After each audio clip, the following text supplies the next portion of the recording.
Hello दोस्तों, राधे राधे। कैसे हो आप सब? आशा करती हूँ आप सभी अच्छे होंगे। स्वागत है आपका फिर से एक नए ब्लॉग में। और आज का ब्लॉग है 11 अप्रैल दिन शुक्रवार का। काफ़ी ज़्यादा लेट हो गया है ब्लॉग, क्योंकि फसल का समय है, नहीं मिल पाया ब्लॉग डालने का समय। तो घर के जैसे ही काम ख़त्म हुए आ गए हैं जंगल में। तो यहाँ देख सकते हो आप, मशीन लगी हुई है गेहूँ कटाई वाली। और आप जहाँ देखोगे, जहाँ तक आपकी नज़र जाएगी, लोग अपने गेहूँ इकट्ठे करने में लगे। तो इस समय गांव में लगातार सभी के घर घर यही हाल है। एक मिनट की फुर्सत नहीं है किसी को भी। फसल का काम फैला पड़ा है, क्योंकि 6 महीने की मेहनत रंग लेकर आई है। तो किसानों की खुशी का तो ठिकाना है ही नहीं। तो यहाँ इंतज़ार कर रहे हैं हम खड़े होकर अपने गेहूं का, क्योंकि घर के जैसे ही काम ख़त्म हुए वैसे ही भैया आ गए थे, जो भैया मशीन से गेहूं निकालते हैं। क्योंकि हमको काटने वाले लोग जिनको बोला था काटने के लिए, उनको भी 2-4 दिन और लेते वो। और गेहूं बिल्कुल सूख चुके थे, आपने देखा गेहूं बिल्कुल सूख चुके थे और साथ में गिर भी गए थे। हमारे गेहूं बिल्कुल गिर चुके थे। तो इतना इंतज़ार तो हम नहीं कर सकते थे कि कोई आएगा 2 से 4 दिन बाद तो ही हमारे गेहूँ बाहर घर आएंगे। और मौसम भी एकदम अपनी आंखें दिखा रहा है, डरा रहा है, बार बार डर लगता है मौसम का। क्योंकि 6 महीने की फसल ज़रा सी देर में बर्बाद होने में देर नहीं लगती है। ज़रा सी भी मौसम ने अगर इधर से उधर पलटी कर दी तो सारा मेहनत पर पानी फिर जाएगा। तो इसलिए हमने मशीन को बुला दिया और हमारे गेहूँ 1 घंटे में सारे गेहूँ हमारे घर आ गए। लेकिन घर आने के बाद भी काफ़ी सारे काम फैलते हैं, जो कि घर आने के बाद हमको करने थे। तो यहाँ एक बार में तो हमारे गेहूँ निकल चुके हैं, और दूसरी बार के जो एक राउंड तो हमारा आ चुका है। तो छोटी वाली जो ट्रॉली होती है वो भर दी है। उसके बाद दूसरा राउंड एक बार और लगेगा। तो जो भी राउंड में बाकी के रह गए थे वो हम नीचे पल पर डाल दिए थे। उसके बाद हम कट्टों में भर कर ले जाएंगे इनको घर। और घर आने के बाद इनको खिलाना बिछाना, ये भी बहुत सारे काम हो जाते हैं। तो यहाँ से करने के बाद, और धूप इतनी तेज़ है कि हिम्मत नहीं हो रही है यार। बड़ी हिम्मत होती है उन लोगों की जो पूरे पूरे दिन धूप में काम करते हैं, खेतों में काम करते हैं। मैं तो जैसे खेल गई 1-2 घंटे में ही मेरी हालत इतनी ख़राब हो गई थी। आकर जैसे बुखार चढ़ जाता है वो हालत हो गई मेरी, बिल्कुल कुछ नहीं करने की हिम्मत हो रही थी। फिर मैंने दवाई ली। उसके बाद कहीं ये समझ लो मेरा शरीर बिल्कुल बेकार, मुझसे ऐसे काम नहीं होते, क्योंकि कभी ऐसे काम मैंने किए ही नहीं है। तो अब कैसे करूं? फिर भी कोशिश करती हूँ, लग ही जाती हूँ। देखो अपने काम करने भी पड़ते हैं। तो यहाँ जैसे तैसे घर गेहूँ लेकर आए। शाम को इतनी तेज़ आंधी आई कि यार पूरा घर धूल मिट्टी, इतनी गंदी आंधी आई रात में। और मौसम इतना एक साथ ही मतलब बिगड़ गया कि पूरे घर में अभी आप देखना कितनी मिट्टी निकली है। मतलब एक एक चीज़ को साफ़ करने में ना नानी याद आ गई। मतलब मैं अभी खाना ही बना रही थी तो थोड़ी सी मुझे लगी हवा चलने लगी। तो हवा को देखते हुए मैंने पर्दे वर्दे नहीं लगाए थे। मैंने सोचा अभी तो हवा ही चलेगी। लेकिन हवा ने कब आंधी का रूप ले लिया पता नहीं चला। जब तक मैंने खाना बनाया तब तक आंधी ज़ोर शोर से चल चुकी थी। और पर्दे खुले होने की वजह से थोड़े बहुत पर्दे उड़ते भी हैं, जिसकी वजह से पूरे घर में मिट्टी ही मिट्टी हो गई थी। सब जगह मिट्टी, पूरा घर इतना साफ़ किया अगले दिन मुश्किल से। पूरा दिन तो हमको वहाँ गेहूँ में निकल गया। शाम काफ़ी लेट आए थे गेहूँ लेकर, क्योंकि घर में भी इतने सारे काम होते। गेहूँ लाए, कट्टे ढूंढे, फिर उनको खिलाया। सभी जानते हैं, क्योंकि जितने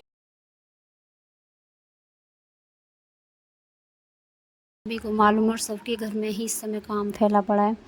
और ऊपर की वजह से अगर हम नीचे रहते तो इतना धूल मिट्टी नहीं होता है, लेकिन जब हम ऊपर रहते तो और ज़्यादा धूल मिट्टी, क्योंकि इतनी तेज़ी से जो आंधी आती है ऊपर धूल मिट्टी। अभी गेहूं की कटाई चल रही है, उधर से धूल मिट्टी, इतनी बुरी हालत देख सकते हो आप, कितनी बुरी हालत हो गई है। तो पूरी अच्छे से सफाई करने में मुझे 2 से 3 घंटे लग गए थे। तो रात में तो जैसे तैसे हम लेट गए। उसके बाद सुबह उठते ही मैंने सफाई शुरू कर दी। कोने कोने की सफाई करूँगी। उसके बाद मैं यहाँ परी को लगा दिया, परी थोड़ी बहुत डस्टिंग करेगी। तो मैं यहाँ झाड़ू लगाती जा रही हूँ। और मिट्टी को देखकर दांत भी किसकिसा रहे हैं, लेकिन क्या करें, सफाई तो करनी ही पड़ेगी। उसके बाद बेडशीट, अंदर वाली बेडशीट बदलूँगी और सभी सामान की बारीकी से सफाई करूँगी, क्योंकि ये जो मिट्टी होती है ना किसकिसाती है इससे। क्योंकि और आज है 12 अप्रैल और दिन है शनिवार। तो आज हनुमान जयंती भी है।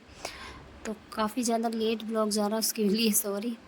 तो पहले झाड़ू लगा लेती हूँ ऊपर, उसके बाद सफाई करूँगी, पोछा लगाऊँगी। तो आपको मैं सच बताऊँ, 6 बाल्टियों से मैंने पूरे घर में पोछा लगाया था। 3 बाल्टी मुझे अंदर लग गई थी और 3 ही बाल्टी मैंने बाहर पानी लिया था, क्योंकि इतनी ज़्यादा मिट्टी थी, बार बार धूल मिट्टी आ रही थी। पोछा इतनी, अगर हम झाड़ू लगाते तो इतनी सफाई नहीं हो पाती, लेकिन पोछा में और इन सब में काफ़ी ज़्यादा अच्छे से सफाई हो जाती है। तो इसलिए पोछा के साथ मैंने सफाई की थी। और यहाँ परी को भी अपने साथ लगा लिया है।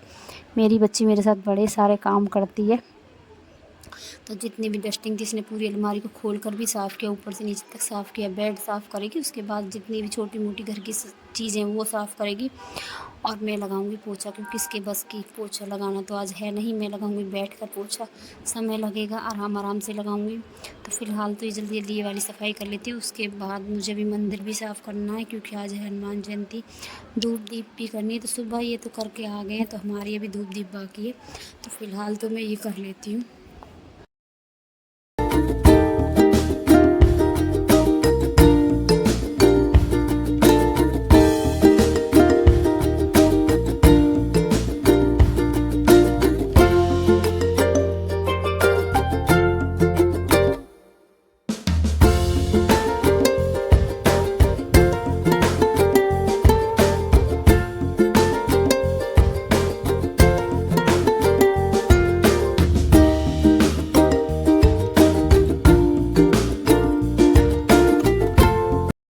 और कोने कोने की सफाई करने के बाद आखिरकार मैंने घर को चमका ही दिया। बेडशीटें बदल दी हैं, सारी बेडशीटें डाल दी हैं मैंने मशीन में, क्योंकि आज लगा दिए मैंने मशीन। जितने भी बड़े बड़े कवर और तकियों के कवर, बेडशीटें सब डाल दिए मशीन में, क्योंकि धूल की वजह से सब में धूल मिट्टी आ गई थी रात में। तो सब लगा दिए मैंने मशीन में। पर्दों को अच्छे से पोंछ दिया है, किताब बच्चों की सब चीज़, मतलब एक एक चीज़ को मैंने अच्छे से साफ़ किया है, क्योंकि हर चीज़ पर धूल जम गई थी। और अब ऐसा ही रहने वाला है 2 से 3 महीने। काफ़ी ज़्यादा गंदगी रहने वाली है। ये धूल मिट्टी की गंदगी ज़्यादा गंदी रहती है। देख सकते हो आप पानी कितना गंदा है। अगर एक बार को बारिश पड़ जाए तो इतनी दिक्कत नहीं आती है, लेकिन अगर ये धूल मिट्टी वाली आंधी जो चलती है ना, इससे तो मुझे बड़ी नफ़रत है। लेकिन प्रकृति के आगे हमारी नहीं चलती है, जो हम सोचते हैं वो नहीं होता है। तो पूरे घर की अच्छे से सफाई करने के बाद, और आपने देखा था मैंने कल ही छत पर झाड़ू लगाई थी, फिर भी इतनी ज़्यादा धूल हो गई है छत पर। तो छत तो करूँगी बाद में साफ़, मोटे मोटे पत्ते सारे साफ़ करके आ गई हूँ। अब कर लेती हूँ मंदिर की सफाई। और मंदिर का कोना मुझे पूरा ही साफ़ करना पड़ेगा। यहाँ पर भी हद से ज़्यादा धूल जमी हुई है। तो फटाफट पूरे मंदिर को पूरा खाली करके, साफ़ करके, एक एक चीज़ की डस्टिंग करके, उसके बाद ही करेंगे पूजा। तो ये तो सुबह अपनी पूजा करके चले गए थे, लेकिन ये मंदिर पर ही पूजा करके आए हैं और नीचे दिया बाती की थी। आज ऊपर पूजा नहीं की है। तो मंदिर पर गए थे, हनुमान मंदिर है हमारे घर के पास ही, वहीं गए थे, प्रसाद चढ़ा कर आ गए। तो प्रसाद में मैंने भगवान के भोग के लिए लड्डू मंगा लिए थे, तो वही रखे हुए हैं। तो भोग तो वही रहेगा, क्योंकि आज है गांव का, सभी पूरे गांव वासी करेंगे मिलकर हनुमान बाबा के जन्मदिन पर भंडारा। तो बच्चे तो भंडारे में ही चले जाते हैं। आप भी जानते हैं बच्चों को तो भंडारे का शौक़ होता है। ये गए हुए हैं दवाई लेने, तो ये तो शाम तक ही आएंगे लौटकर। और मैं हूँ तो मेरे लिए दाल रखी हुई है, चावल बनाऊंगी, जो कि भगवान को भी भोग लगा दूंगी और मैं भी वही ले लूँगी। तो पूरे मंदिर साफ़ करने के बाद धूप दीप लगा दिए। देख सकते हो आप, मैंने मंदिर को एकदम साफ़ कर दिया, पूरा घर चमचमा दिया। मेहनत लगी, लेकिन मेरा पूरा घर, पूरा मंदिर एकदम चमचमा उठा है। बोलने लगा है, इतना अच्छा मंदिर साफ़ करके सजा कर तैयार कर दिया एकदम। देख सकते हो आप, धूप दीप लगा दिए। और आपको मैं एक बार दिखा, नमस्ते। और हमारे गांव के मंदिर में चल रहा है सुंदरकांड। फिर उसके बाद भगवान का प्रसाद होगा, लेडीज़ कीर्तन होगा। तो ऐसे रहा हमारे गांव में हनुमान जी का जन्म उत्सव। तो चलो, आज का ब्लॉग अब मैं यहीं पर समाप्त करती हूँ। मिलते हैं अगले ब्लॉग में, तब तक के लिए राधे राधे, जय श्री राम।